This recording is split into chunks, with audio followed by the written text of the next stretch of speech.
Para comenzar, hoy hablaremos sobre los comprimidos bioadhesivos formulados con excipientes hidrofílicos para uso bucofaringeo. Bueno, al no presentar una hipótesis clara en el paper, nosotros creemos que la hipótesis es elaborar un comprimido con composición hidrofílica por medio de una comparación de las matrices para determinar el sistema más eficiente, permitiendo que la matriz adhiera por mayor tiempo y con una liberación controlada a la mucosa biológica, presentando una mejor absorción y una mejor respuesta como antibiótico. Bueno, el método más utilizado para la liberación de la droga en la cavidad bucal es el uso de forma de administración adhesiva. Los sistemas bioadhesivos requieren el uso de polímeros de origen natural o sintético con un alto contenido de grupos funcionales hidrófilos formadores de puentes de hidrógeno. ¿Por qué lo hicieron? Porque queremos tener una formulación que contenga una terapia más efectiva y con un efecto más prolongado. ¿Y para qué lo hicieron? Para buscar una vía de administración mucho más cómoda para este antibiótico, ya que la droga modelo que se utilizará es el ciprofloxacino, que es para pacientes con enfermedades periodontales y además se utiliza para prevenir o tratar otras infecciones oportunistas causadas por la infección del VIH. Por eso, estos sistemas mucoadhesivos pueden ser aplicados en la cavidad bucal y removidos directamente por el paciente. Entre los materiales podemos encontrar alginato de sodio, que es un polisacárido proveniente de algas marrones, HPMC, que es un coloide hidrofílico derivado de la celulosa, clorhidrato de ciprofloxacino, que es un antibiótico de la familia de las fluoroquinolonas, el fosfato de potasio monobásico, que es una sal soluble en agua que se utiliza como un tampón. En la preparación de los comprimidos tenemos que todas las formulaciones que se utilizaron fueron por compresión directa.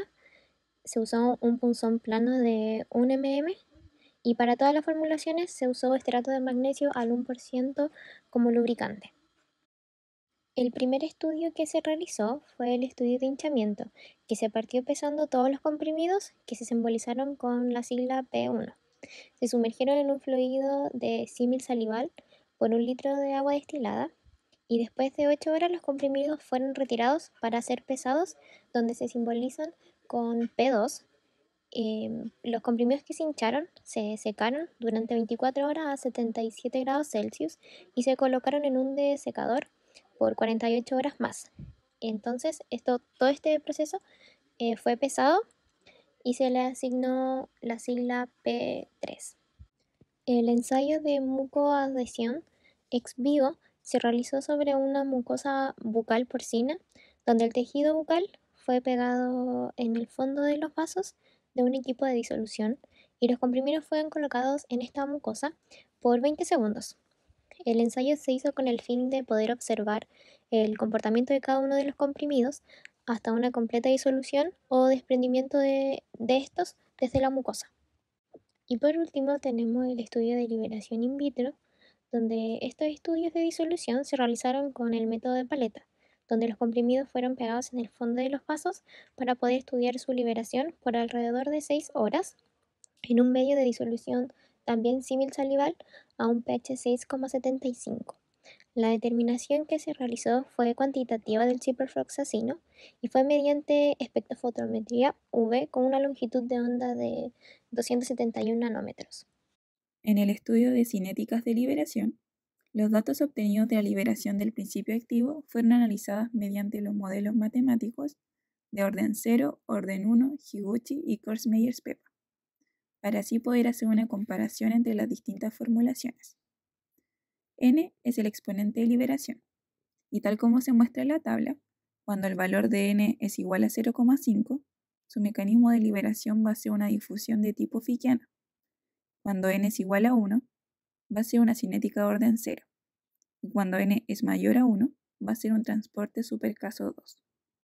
Con respecto a los resultados obtenidos del paper, nosotros tomamos la tabla número 3 como la más representativa para el estudio, ya la cual habla de la cinética de liberación de las formulaciones in vitro. Ya como podemos ver, se tomaron las mejores formulaciones y se realizó un modelo comparativo entre ellas, entre el modelo de orden 0, orden 1 y el Higuchi. Como podemos ver, las que presentaron mejor respuesta se asimilan al modelo de orden 0, las cuales presentaron todos valores muy cercanos a 1, siendo la formulación 7 la que presenta una mejor respuesta en este caso. También tenemos el modelo de orden PEPAS, que podemos ver que todas las formulaciones presentan un valor de n mayor a 1, lo cual significaría que presentan el mismo mecanismo de liberación al cual se le llama transporte superescaso 2. Los resultados obtenidos de los ensayos que fueron realizados a este comprimido bioadhesivo con respecto al primer estudio indica que la similitud de los perfiles de hidratación se debe a que los polímeros utilizados, que fue el arginato del HPMC, son hidrofílicos y estos tienen la capacidad de retener el agua o de hincharse en una forma similar. Por eso, el grado de hinchamiento observado en las formulaciones con HPMC se debe a la presencia de los grupos altamente hidrofílicos. Luego de realizar el ensayo de mucoadhesión ex vivo, analizaron que las formulaciones que mayor tiempo permanecían adheridas a la mucosa eran las que presentaban un menor porcentaje de erosión, por lo que determinaron que estos derivados de celulosa son de gran importancia en la formulación de este tipo de complejos matriciales, ya que logran que el comprimido se mantenga prácticamente intacto cuando este está adherido a la mucosa y no afecta a la capacidad bioadhesiva del mismo. Posterior, se evaluó la cinética de liberación del principio activo y se observó que en el ensayo este se ajustaba mejor a una cinética de orden 0. Ellos determinaron que el hinchamiento de las matrices es un parámetro muy importante dentro de las características de liberación de los sistemas matriciales. Además, se compararon los resultados del R cuadrado y entre los diversos modelos de estudio establecieron que el que mejor presentaba respuestas con un valor cercano a 1 era el del modelo 0, específicamente de la formulación 7. Como conclusión, se determinó que las formulaciones que presentaban una mayor adherencia en el ensayo de mucoadhesión ex vivo son las que sufrieron una menor erosión, por lo que se obtuvieron comprimidos con una buena capacidad bioadhesiva. Con menor erosión matricial y con los resultados obtenidos, el comprimido permanece casi intacto cuando se encuentra en la cavidad bucal. Como grupo nos gusta el paper, encontramos muy interesante que por la combinación de diversos excipientes se pueda crear un sistema de liberación modificada, como en este caso, prolongado por los componentes hidrofílicos presentes en la formulación. Además encontramos que los comprimidos bioadherentes son muy útiles, ya que en el caso de presentar un problema con el fármaco, este puede ser retirado manualmente por el paciente.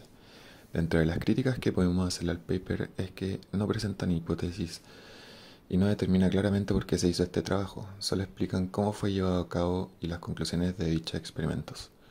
También, con el modelo PEPAS, los comprimidos al dar un transporte superescaso 2, este proceso es muy complejo, por lo que no predeciría todas las observaciones, y es por ello que encontramos que, para seguir con los estudios de fases preclínicas y clínicas, para que el fármaco pueda comercializarse, deben realizarse más estudios.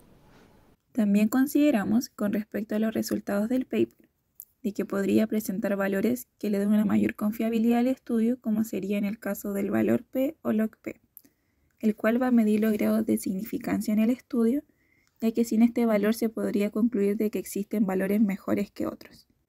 Y finalmente, como grupo, llegamos a la conclusión de que el principio activo se liberaría por difusión, ya que se busca disminuir la erosión de los comprimidos y que haya una mayor adherencia.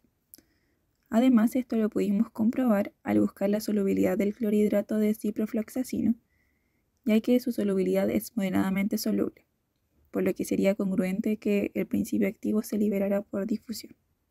Para fabricar estos comprimidos bioadhesivos con matrices hidrofílicas, se decidió utilizar una compresión directa, pero no la elegimos por la proporción del principio activo en la formulación ni sus características físico-químicas, sino netamente por el punto clave, que es el mecanismo de liberación que presenta el comprimido.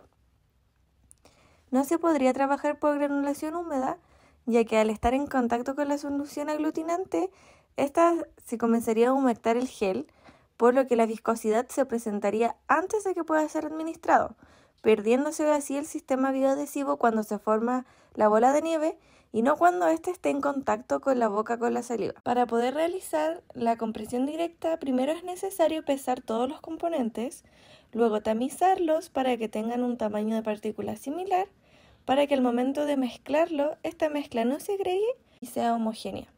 Una vez obtenida la mezcla, se puede introducir directamente en la tolva de la máquina comprimidora para que así finalmente salgan los comprimidos.